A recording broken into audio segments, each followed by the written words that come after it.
उरणच्या 11 वर्षीय मयंक म्हात्रेने पुन्हा एकदा रचला इतिहास।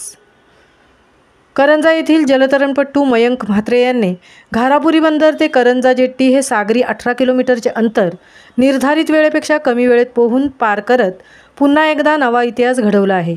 मयंकने 3 डिसेंबर रोजी धरमतर ते करंजा हा प्रवाह पोहून पार केला होता, ज्यामुळे तो हा प्रवाह पोहून जाणारा पहिला जलतरणपटू ठरला होता।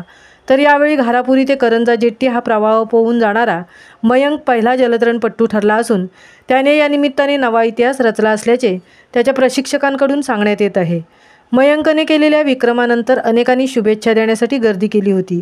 तर यावेळी मयंकचा सत्कार शेका पक्षाचे युवा नेतृत्व प्रीतमदादा म्हात्रे यांच्या हस्ते करण्यात आला। यावेळी महाराष्ट्र हौशी जलतरण संघटनेचे रायगड जिल्हा अध्यक्ष राजू कोळी, संघटनेचे निरीक्षक शैलेंद्र सिंग, समाजसेवक सचिन डाऊर, नितीन भाऊ कोळी यांच्यासह अनेक मान्यवरांनी मयंक म्हात्रेचा सत्कार केला।